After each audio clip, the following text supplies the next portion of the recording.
a healthy view on a transformation is understanding what comes after it. It's all about, where am I going? How am I going to get there? Can I incorporate healthy, sustainable, long-term life habits? How far do I have to take the body to get the extreme that I'm looking for? Is it an extreme? Is it livable? And then what does that look like afterwards? Because to live in the body that you want to have long term, those habits have to become second nature. You have to be fueling well. You have to understand what fueling well looks like, what food does to your body, how it makes you feel, training, rest, recovery. But the journey doesn't stop the moment you've reached your goal look, your goal size, your goal weight.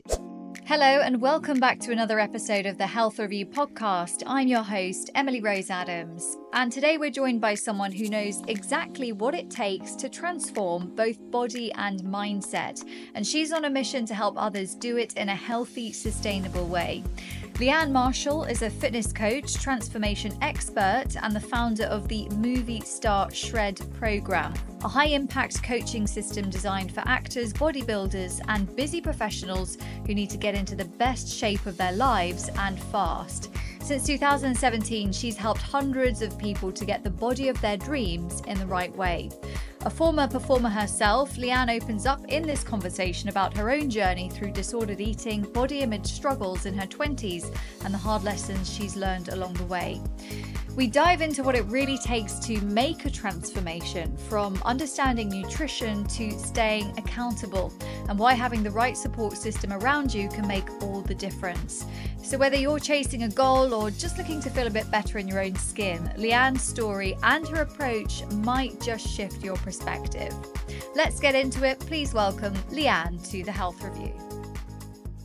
Leanne, thank you for coming on the show today. It's a delight to talk to you about all things body transformation, fitness, health. I love the work you're doing. And I also love the results on your Instagram are really amazing. You've got really amazing results with your clients. But also I love your focus on doing it in a healthy, sustainable way. And I think that's a big topic that we want to talk about, is how you can achieve your body goals, your transformation goals, but do it in a way which is healthy. Absolutely. Absolutely. So I'd love to know a little bit about how you got into the field. I know you were a performer, like me, come from a musical theatre background. How did you end up here today? It's a bit of a long story, but the short of it is I started dancing really young, very similar to you. I was 2 when I started dancing, and that was pretty much what I thought was going to be me forever. Fast forward quite a few years later, along my kind of performing journey, getting opportunities to perform in various shows, travel, cruise ships, things like that. I started to become naturally fascinated with health, exercise, well-being. I think a lot of that also came from my own demons that I'd been battling through my 20s, various kind of thoughts, feelings, disorders I had around my own body. So I guess in a positive, proactive way, whilst kind of looking after myself and seeking help for the things I was struggling with, I decided to get qualified as a personal trainer. I was like, when in doubt, let me see where my knowledge can start and where I can kind of take my own journey. So it started from a little bit of an innocent space of wanting to be the best version I could for my own casting ability. And then that happened when I was in my late 20s. So I was 28 when I kind of found the bug for fitness, but it had always happened alongside my performing career. I guess as it does for most performers, we're looking at looking after ourselves, longevity of career, health, injury prevention, and the fact that we are judged quite often on image. So that plays a huge kind of part, I guess, in my story and in a lot of people's stories, I think. So at the tender age of 28, I qualified as a PT, didn't really know what I was going to do with that apart from explore my own journey. And that kind of led me on to this fascination with, I guess, the world of transformations, aesthetics, bodybuilding. And I was kind of dipping my toe in, but didn't really know where to start. I started following a lot of influential people in that field. And I knew that I didn't want to take my body to an extreme like that, but I wanted to understand it without some of the negative payoffs that industry can have as well. Everything's got a double-edged sword, right? And an injury took me by surprise, an injury that I didn't think at the time would be the end of my career. And it was an injury I wasn't going to be able to come back from. I'd herniated 3 discs in my back. Oh no. Yeah. So it was one of those like happy accidents. It happened in a show. No one could have foreseen it happening. I was an older performer, so I just didn't respond. I didn't recover. I love the older performer, but Yeah. really, like, I mean, mid-30s. I mean, for that kind of time, though, you kind of are. Absolutely. So that kind of happened, and I was like, I need to rehab myself. Initially, with the goal of how quick can I get back on stage, how quick can I get back performing. Very quickly realizing that this was going to be a very slow, painful process. And I was like, look, if I'm going to do this, if I'm going to switch careers, if it is my time to do that, because I was really unsure of which way to go, really. I was at a real crossroads. Performing was very much a big part of my life. It was like I'd lost my right arm, but so was training. Training had become this real like mental, physical crutch for me, an outlet, a support system, and a plethora of knowledge. And I remember having a conversation with my mum, and I was sitting on my childhood bed, and I was just like, I don't know what to do. And an advertisement popped up for a very famous aesthetics gym in Mayfair. And I'd followed the CEO of this company for a really long time, and they'd done some incredible things, and they were renowned for being number one in the world at doing what they did. Anybody who was anybody had been there, worked there, had been trained there, and I got the job. And so that's probably where the evolution of the journey that I do now really started. I worked at Ultimate Performance in Mayfair, and I had some incredible people working around me. Nick Mitchell was the CEO, who was incredible.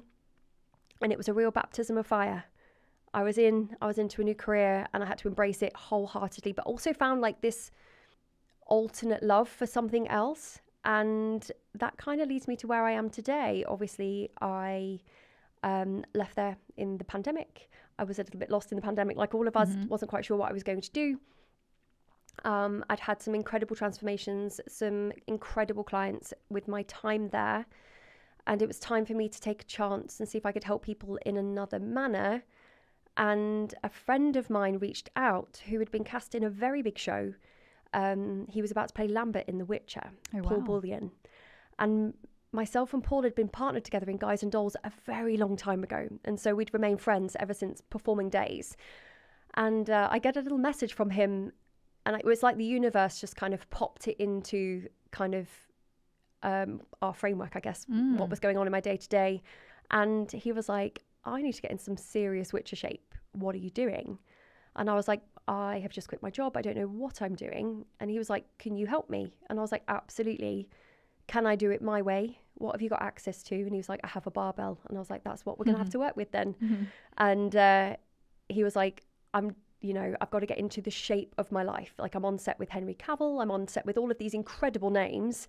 And I've got to like own up to, like, hold my head high and own up to that kind of Witcher status. And that's what we did. We got him in the best shape of his life. I kind of got to then, I guess, put everything I'd practiced and learned over the years of me working under UP, but put my spin on it from my perspective of what I'd known being an actor, performer, my knowledge of kind of his life. And the rest is kind of history. And it's evolved to LMF, or Leanne Marshall Fitness, and the movie star shred, and kind of the evolution of my journey. Amazing. And you work a lot with performers. Were you surprised, though? I'm curious, because when I was a dancer, I remember just knowing nothing about nutrition, nothing about strength. I just feel like there was so much missing. Most of us didn't know what on earth we were doing, to be honest. And I know now, having learned so much about my own body, that like I struggle to build strength, and I have to do quite a lot and eat a lot of more protein and do certain exercise in the gym, and I can see a difference. For you, probably going through that transition, learning so much about the body and what it can endure and the results you can get, you probably were quite surprised that all those years before you hadn't been taught this stuff.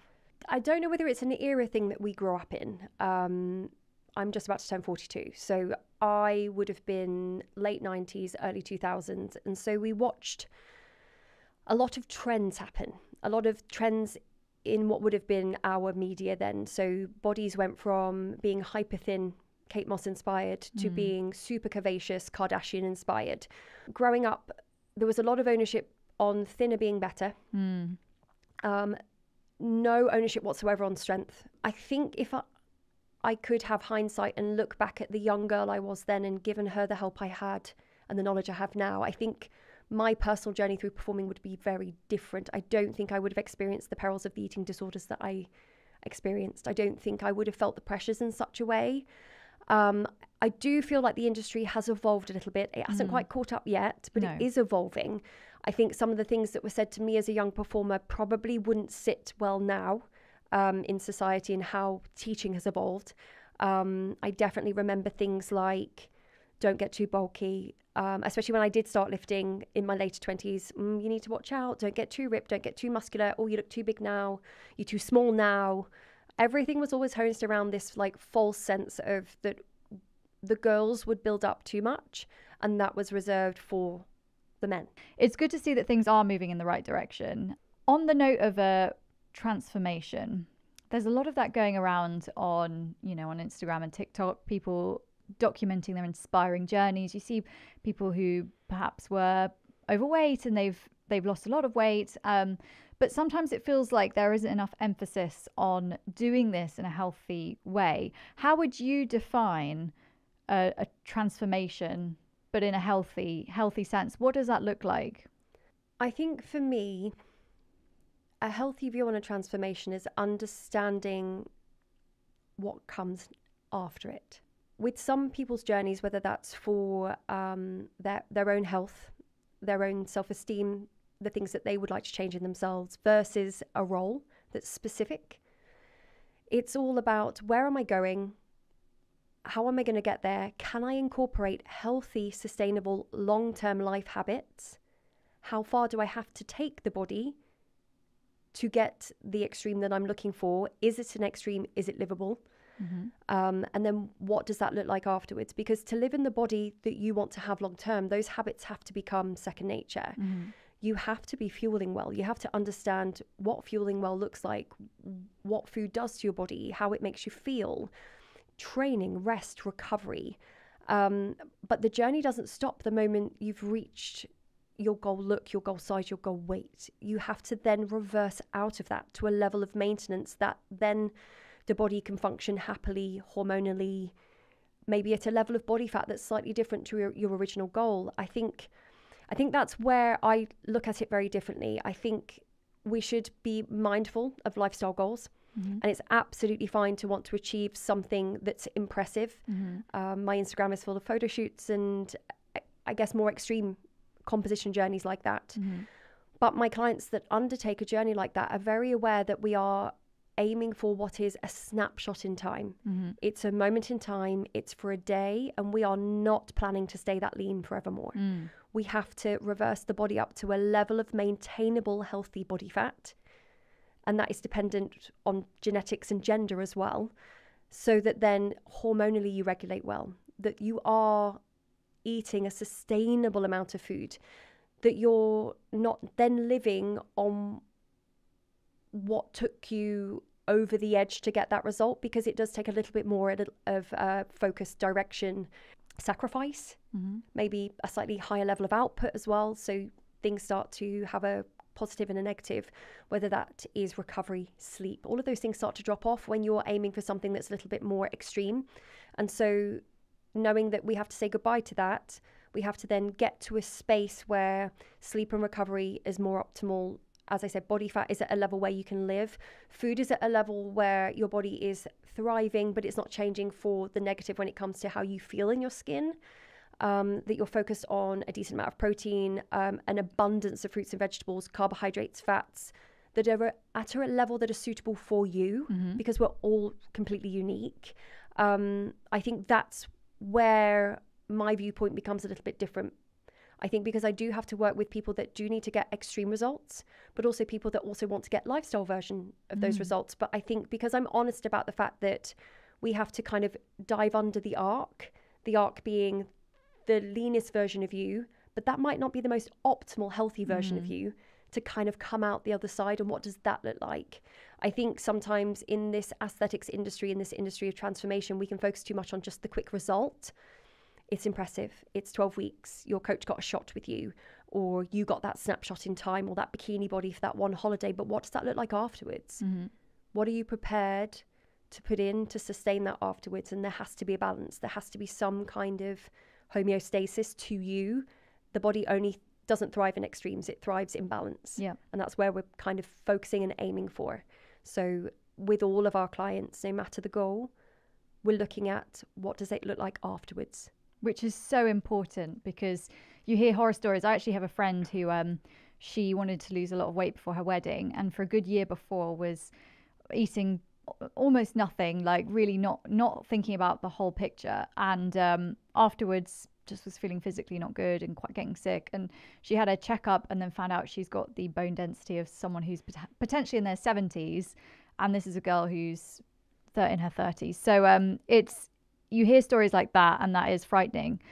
For someone who's going through a transformation, what are some of the signs that perhaps they're lacking? So what kind of signals does the body send you? If you're, because you say you work with quite extreme clients, people who have to look a certain way for a competition or for movies or for a project, photo shoot. So these are people who are hyper focused on a goal, which means that they have to probably put their body through quite a lot to get there. What are the telltale signs that perhaps they're pushing it too far and they need to kind of rest or fuel up a bit more? I think if you're going to go through an extreme, it's very much worth having a coach on your side, someone that can spot trends and signs, basically, as I do. I think when you're trying to go through something extreme on your own, because we are laser focused on the goal, we can get lost in what we're trying to achieve, and we're maybe not necessarily logically listening to our body, we're emotionally listening to it. So my first thing would be have someone look out for you. The signs that I tend to look for within my clients, because what we're trying to do is alleviate as many of those negatives on the journey as possible. So we're looking for things like spiked hunger cues. Are they starting to tell me that they are starting to crave certain things, especially things that are maybe carbohydrate forwards, high in sugar, because the brain runs off glucose. So the brain can start to tell you that you're very tired. Ghrelin and leptin, the hunger hormones, become a little bit out of whack. You start to not feel as satiated because you are pushing the body past a point of being comfortable. Your body naturally tries to down-regulate to compensate. So it'll start to tell you you're a little bit more tired. You feel a little bit more lethargic. Maybe you're wanting to sleep more, but sleep is broken. Sex drive's a huge thing. Both men and women, it'll be one of the things that falls off. The body starts to lose the things it doesn't need. So as a coach, I'm looking out for all of those kind of negative adaptations. Someone that's been very consistent, maybe their steps have fallen off, or they're telling me their sleep is broken, or that they've got no appetite for other parts of their life.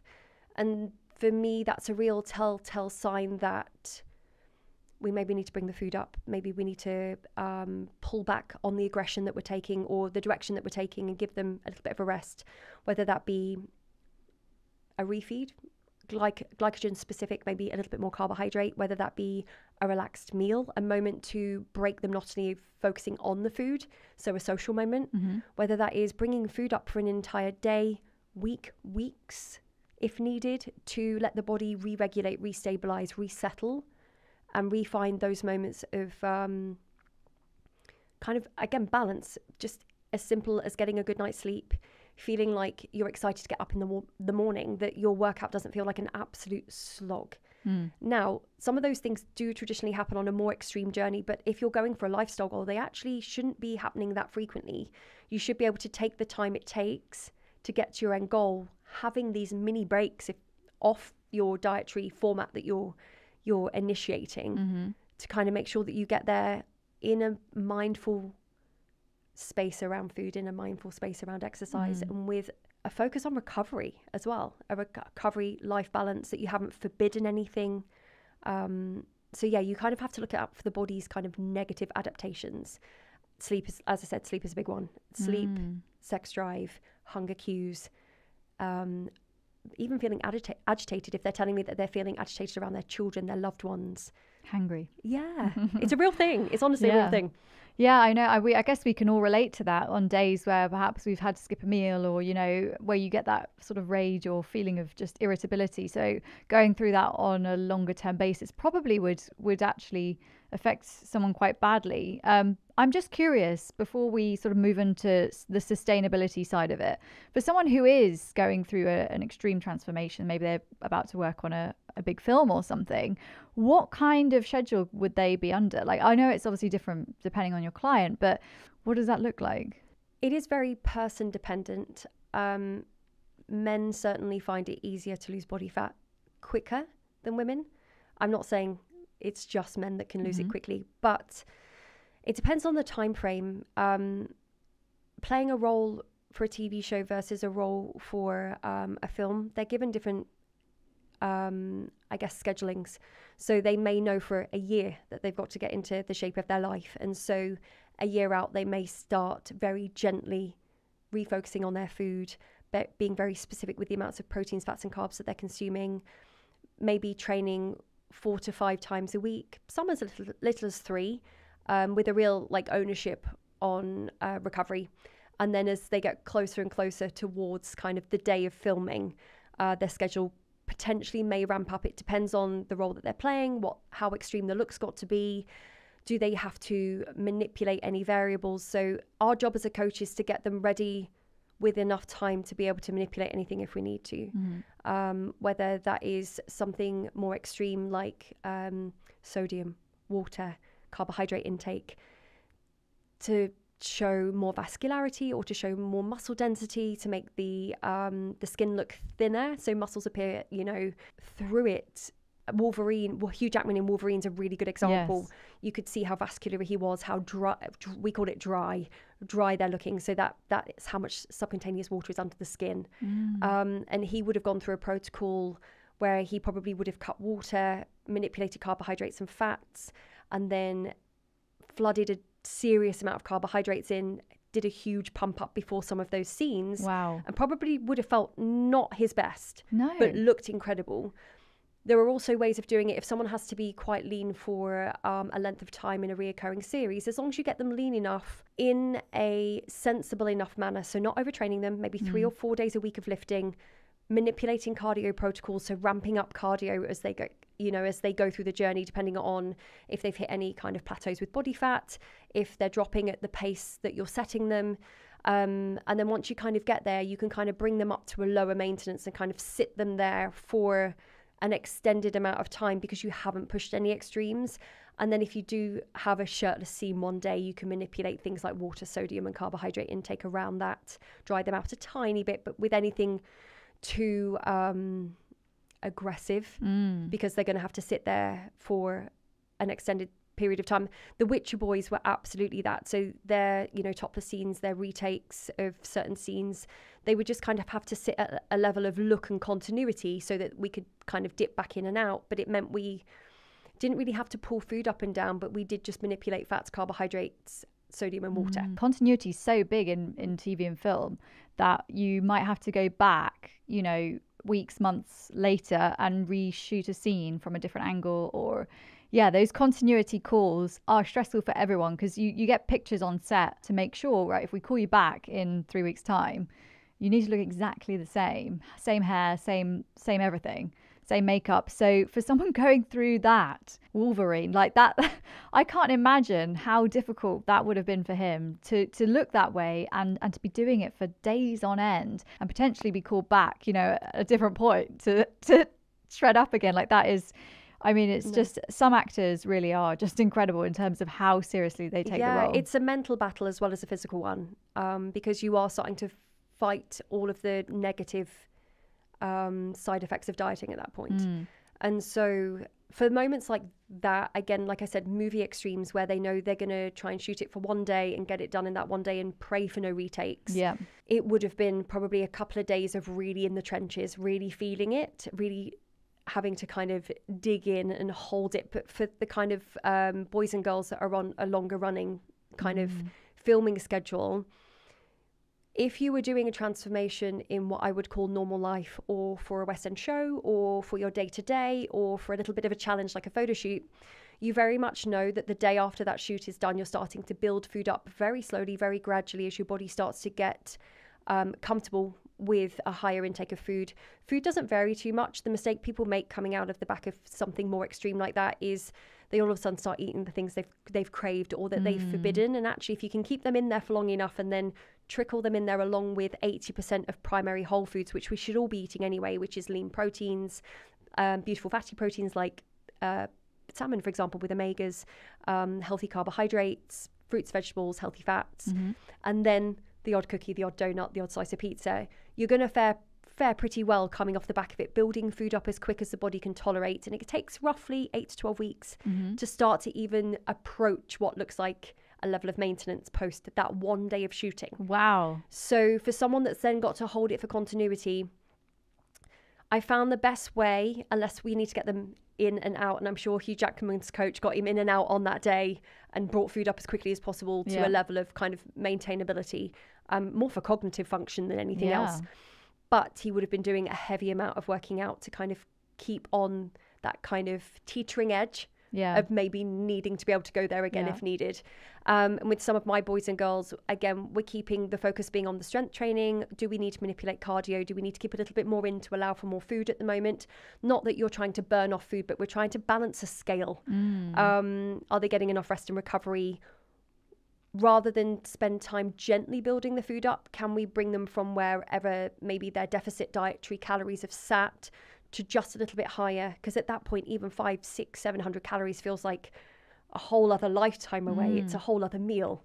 And so can we sit on that point where if all of a sudden a reshoot had to happen tomorrow, we didn't have too much to worry about to get that looking that way. But then once filming is wrapped, knowing that we need to start feeding them. We need to then start reversing the food up, bringing the output down. And so rest and recovery being very much at the focus rather than being the support of it all in that moment in time. So yeah, there's probably the biggest differences between, I guess, a lifestyle version, something extreme like a moment in time on a film set, and then a long running show. What does that look like? Because you have to keep up a level of day in, day out. So that absolutely has to be like long-term, sustainable, healthy, you know. If you're in a show, I guess that's like it could be a year-long contract or longer. But for most people listening, I'm guessing no one's training to be Wolverine. No. So that is a very extreme version. For people who are potentially looking into like working out, have a regime, but are not where they want to be, you know, would like to build more strength, would like to perhaps lose a bit of weight in a sustainable way. What are some of the main pillars that you like to focus on with your clients? I think for anybody, no matter age, no matter gender, there has to be a real focus on strength training. Gaining as much muscle tissue as we can for longevity of life is crucial. And there's so much evidence in this now. It's mind-blowing. It is huge. If we imagine we hit our 30s, because a lot of clients come to us in their 30s and 40s and beyond. It's not just people in their 20s. We start to lose muscle mass around 1% a year, sometimes a bit more, depending on what we've got going on genetically underlying that we don't know about. So a real focus on strength training, having a strength training protocol that is smart, that is potentially periodized or focused on progressive overload. We hear that kind of buzzword thrown around in the media all the time. So all that really means is we're trying to get stronger at the lift that we're doing, maybe trying to add more load or add more reps. And so we're trying to progressively overload that mechanic. Focusing on a format that works for you over time, that gives you the result that you want, whether that be for a specific goal like an aesthetic look, aesthetic change, that's what a lot of people come to us for, or whether that be for a sports related kind of output. But yeah, with us kind of genetically starting to lose around 1% of muscle mass in our 30s, we're trying to combat that. And so hence why one of the fundamentals of anything, whether it be sport related, aesthetics related, life related, is we need to get strong. We need to get strong at moving and loading something. And whether that is holding your backpack and sitting down onto the sofa and standing up, or whether that's going to the gym and loading a barbell and doing a back squat, we need to be preserving as much muscle mass as possible, especially females, especially as we start to have hormones downregulate. Men will experience it too. Testosterone will downregulate for men too. We're trying to naturally elevate muscle mass, bone density, hormone downregulation, so that as we go into our 40s and maybe experience things like perimenopause, menopause, and then later in life, we are really bulletproofing future us. If you look at statistics in, not to make it morbid, but if we look at statistics in kind of things that we experience in older age, a very high percentage of people 60s, 70s and 80s and above die of breaking a hip and the complications that come with bone kind of density problems than they do from any of the kind of the more extreme illnesses that we hear ourselves talk about. And that's before we even touch upon diet and exercise itself. And it doesn't have to just be strength training. When in doubt, move your body, right? Use it or lose it. Yeah. Look after your heart health. We need to have a little bit of some kind of cardiovascular output in there as well. So we need to, I personally think, train strength-wise 3 times a week, ideally, full body. It doesn't have to be overly crazy. Use everything and use it often so that we get frequency in there too. If we can do 1 to 2 cardio activities per week, whether that be taking a brisk walk, ideally if we can get out for a walk every day and utilize vitamin D as well, we're serving our bones really well. But whether that's a leisurely walk, whether that's playing tennis, going for a swim, whether that's the cross trainer and watching Netflix, that's my personal my personal favorite. But we are looking after cardiovascular output and lung capacity too, VO2 max. Sorry to interrupt. If you're enjoying today's episode, please do subscribe or give it a follow so we can keep giving you excellent content and bringing on amazing guests that hopefully you're loving on the Health Review podcast. Now, back to the show. For strength, I'm just curious. A lot of people doing Reformer Pilates. I'm obsessed with Reformer Pilates. For me personally, I've noticed a real difference in the gym from doing more Reformer, because I struggle with strength and I also struggle with, and I think a lot of people can relate to this, like getting a bit stuck in the gym. So perhaps been doing the same sort of reps and routines for years. And I felt that actually just kind of adding a bit of Reformer in there has really helped my kind of, I don't know, motivation, I guess, for building strength. But also I've noticed that I'm lifting better because of Reformer. Do you think that it's a good thing to like mix it up a bit rather than like going to go and do weights 3 times a week? Are there other classes you can do that perhaps will mix that up a bit? I think if you can keep weight training as your fundamental and then vary the things that you flourish around it, I am pro activity. I think if we can get strong and then we can also get strong in other mechanical movements, Pilates being something that will load you through body weight and resistance due to gravity, you then using the natural mechanics of your body to move that limb, move that extension, that glute bridge, that arm, and then body awareness that then comes with that, because you're also working on your awareness and balance and things like that. I think it can only enhance. I think strength training can enhance things where you're looking at functionality, but functionality and loading functionality can also benefit the mechanics of strength training, because at the end of the day we're trying to just utilize, manipulate and load with resistance, whether that be body weight resistance, whether that be gravity resistance, or resistance from some kind of loaded weight through natural movement patterns.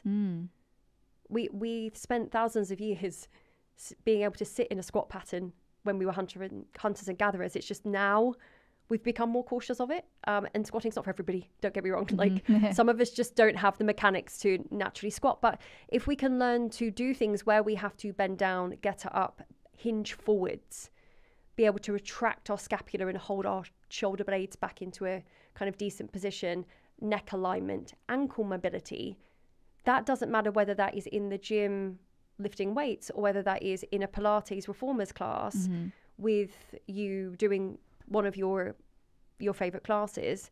It could be anything. It could be swimming, it could be gently jogging. All of that's going to again increase bone mass, muscle density, proprioception, agility. So it's all very beneficial. I think you need to fall in love with things that you find passionate.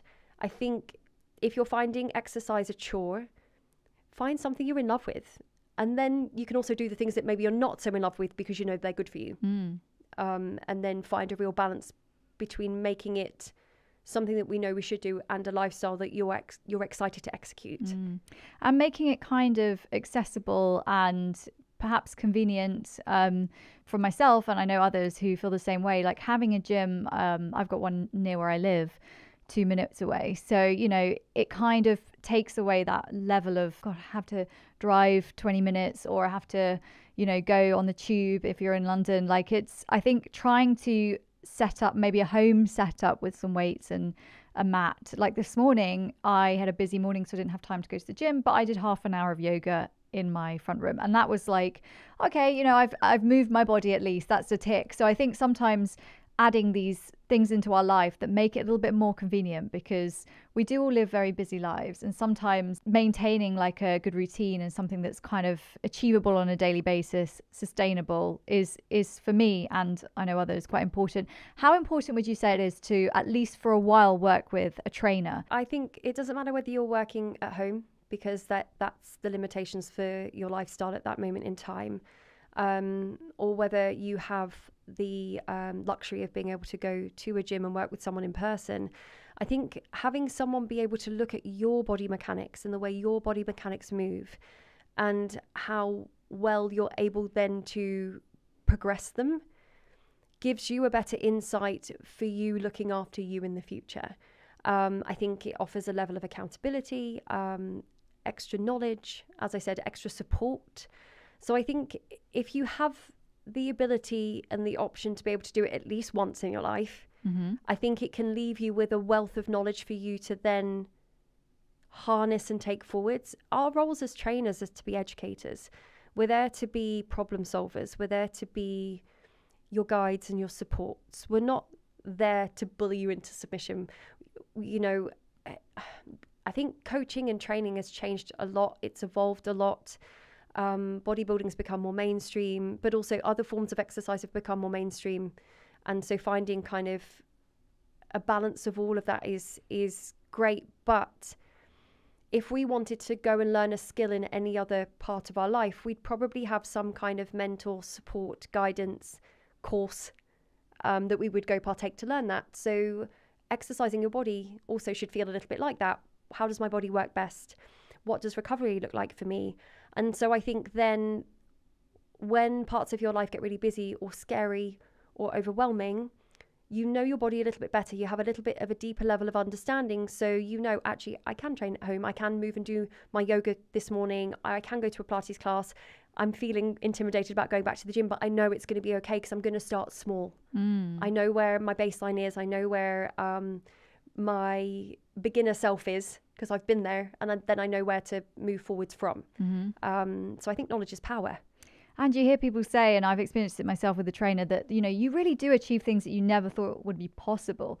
And if you know, document it either through pictures or just, you know, writing it down, and you notice all these incredible changes. And I think a lot of people get stuck in the mentality of like, this is who I am. You know, I'm like, oh, I'm not a strength person. I can't build much muscle. And then when you actually do achieve stuff and you're doing pull-ups and things, it's really like refreshing and exciting. And I guess we can all be a bit critical. And I think self-compassion is probably something you have to work with your clients, is like, how do you show up every day? But also like with an attitude of like, you know, I'm being kind to myself and like not expecting crazy results in a short space of time, perhaps. No, I think as a coach, we have to be really mindful about the details, the timelines, the specifics, keeping a client very much aware of whereabouts they are in their journey. Is it a longer, shorter, medium-sized marathon that they've got to partake in wanting to change their body? And I think we're human. There's moments of self-doubt. We see ourselves the most.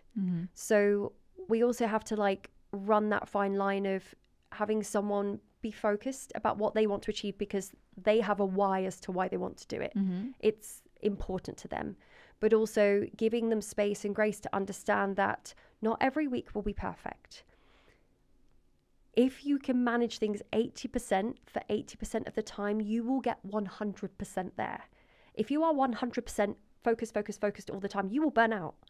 So sometimes the scale weight can be quite triggering for people. And as coaches, we do utilize things like scale weight, body measurements, pictures, especially in the aesthetics world, which can be hard. It can be, intense for people to see that all the time. But that's the point of feedback and check-ins, but also reminding people of small wins. I think as a society, we don't celebrate the small wins enough. We're focused on the end goal, the big reveal. What did you do that moved you 1% forwards this week that was really amazing? Was your little one having a meltdown and puking everywhere and you still managed to make food for everybody and you got your protein in? That's huge. That's a massive win that maybe you yesterday might not have celebrated. Did you manage to get up this morning and still do some kind of yoga, even though you knew you had a really busy day and you felt like you were letting yourself down because you didn't get to the gym? You still won. You moved your body that day. Did you manage to get into a pair of jeans that you haven't been able to wear in the last decade and you did them up, but the scale weight went up 3 pounds? That's a huge win. The scale weight means nothing in that moment. So I think it's about celebrating the small wins that are the you that's morphing into the you that you want to become, and knowing that it's okay to take a step backwards to take a step forwards, or a pause. It's okay to stay exactly where you are for a second and catch your breath, and then continue to chase towards the version of you that you're trying to be. I spend a lot of time also sometimes when clients are feeling a little bit down or a little bit deflated about maybe where they're at with their progress, thanking the person that started this journey. I was like, sometimes we need to reflect back on these before pictures, or the before image, or the person, or the conversations that maybe they've forgotten that we've had when they were feeling very down, self-aware, intimidated by the process they were about to embark on, sad and sorry about the position that they were in, and kind of thank that person. Hang on a minute, that person made some really huge decisions for you to be here. So we thank them. We say thank you so much. Just because we're having a blip or a bump in the road doesn't mean that we're taking 3 steps back towards that person. We're actually taking 3 steps forward towards the next one, because we're putting that chapter to bed, and we are allowing ourselves the grace and the space to be okay with that, and to know that every notch, every bump, every hard moment is a learning lesson, so that the next time you experience that, it's way less scary. You've already done it once before. You've already experienced that really hard meal out with friends that you had to navigate to align with your goals, or you've experienced that really low day where you felt like you didn't want to get out of bed and achieve what you wanted to achieve this morning, but you made yourself a promise and you did it anyway. Like, I think there's a real big overview and a big ownership and a responsibility as coaches to help people reflect back on how far they've come as well as how far they're going. Because it's a real inside out journey. I think the best transformations are the ones that really do progress from the inside out. They take their time, they hit their hurdles, they think through them, they digest what's happened, and then they move forwards from it with a positive sense of ownership of what has happened, so that negative becomes a positive. And they're the people that really do blossom, and they're the people that really do kind of embark on a new life. They're not looking for a quick fix. They've left that behind. They're falling in love with the journey. They're falling in love with the process of change. And I think finding that means that future you will never be fazed by your body fluctuating ever again, if that's what happens, or childbirth or injury, or... Because you've already realised that change is possible, and that's what's so important. I think so many of us just don't realise that. And sometimes it takes an extreme thing for you to go through or change to realise, oh, I can do it, and I think we do get stuck in ruts sometimes where you think, this is me now, knowing that your body, and it's a journey, sometimes it will be going better, as you say, other times it will be harder and life gets in the way, and that's okay. It's just knowing that it is a journey, you can change, is such a good message. Before we finish, I really wanted to ask you about, because I think it's a really important topic, about those with a history of disordered eating. This can obviously be something that's really needs to be very carefully managed. How do you manage that? If someone's coming to you wanting a body transformation, but perhaps they have a difficult relationship with food, what do you sort of have to do in that circumstance? I think we have to be very careful as coaches. We are there to be advisors and guiders, not doctors. So I think, in my experience, if someone comes in still showing very strong signs of a disordered relationship with food, from my personal experience and bank of knowledge from my own experience with my own disordered patterns with food, my first point of call is to ask them very gently what kind of help they've already had. Because you cannot out-diet the disorder. You just can't. The disorder has to be worked on first. The relationship with food has to be worked on first. So there has to be this real gentle balance. And then if they are coming to you in a space where they're feeling like they've come to a point that they've gotten a good amount of help, or maybe it's not that extreme and they didn't need some kind of outside help, it's just a negative relationship with food, you're starting to look at maybe what are their triggers, what are the things that they're sensitive to, how can we work on it? Transformations are not for everybody. Sometimes we have to go really gently, really slow, and we have to look out for a lot of the warning signs. They have to really trust you. They have to really feel safe in a space where they can open up if things are starting to manifest in a negative manner, whether that's their thoughts around food, whether that's the obsessiveness around it. I think for me, it's really important that you take your time. You don't try and rush it. You don't try and do anything too aggressive. You look out for all of the negative signs of, are you starting to dread to go to that social? Are you starting to not want to have that croissant on a coffee with a friend? You have to have some of those things in there. There has to be elements of real life. It cannot be extreme. There has to be a real ownership on strength, getting strong in whatever capacity you're moving your body and fueling it well. You can still fuel your body well and still have room for life and still create some kind of deficit very gently and have body composition change, even when you've had issues with food in the past, but you just have to run the gauntlet very gently. Mm-hmm. Again, be careful. If you feel any kind of like pull towards that kind of disordered behavior, we stop. We stop where we are. We let the body rest. We bring it up to maintenance. We do not go anywhere, whether that's a week, 6 months, it doesn't matter. We work on the fundamentals. How am I fueling myself? How am I feeling about fueling myself? What are the positive responses that are coming from fueling myself well? Did I enjoy that family meal? Could I have that chocolate bar with zero guilt relationship involved? Have I got impulse control around food? So whether that be from the other end of the extreme rather than restriction into overindulgence. And so working on some of those things, working on some of those like trigger responses, especially if people put food on a pedestal or label food good and bad. One of my biggest things is to not label things good and bad. We have optimal, what the body functions on from a fuel point of view. Then we have indulgent, and that's okay. Where does it sit? Can we have a little bit every day? Can we make it something that just becomes part of joy and a positive kind of response and feedback, rather than something that's frightful and negative and holds too much emotion for us?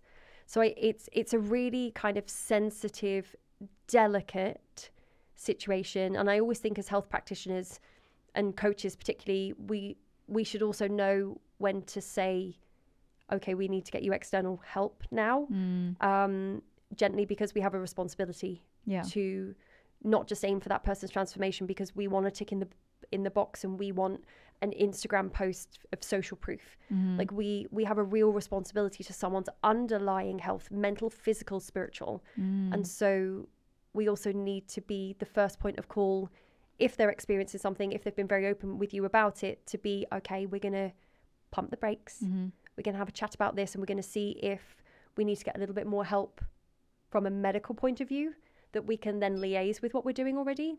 And what does that look like? So that, again, we're trying to just take the fear away.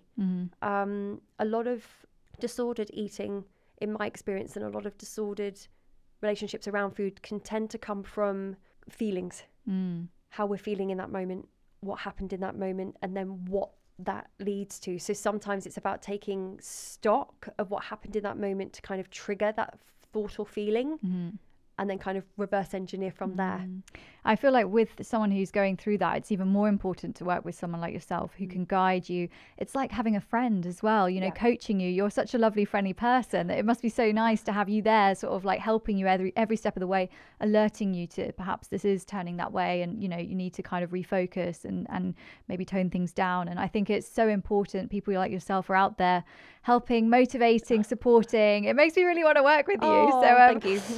For those, very quickly before we wrap up, just quickly, where can we find you? You have an app as well that you work with people on. Yes, I'm everywhere. You can go to my website, so leannemarshallfitness.com, or Instagram is the easiest way to find me. So again, Leanne Marshall Fitness. I work with people online, so I tend to not work with people so much in person anymore unless it's a specific job or role. I have an abundance of coaches under me. We work with people globally, whether that be from people that are just really wanting to change, right down to people in the creative space and through to performers. So we really are there. We're accessible.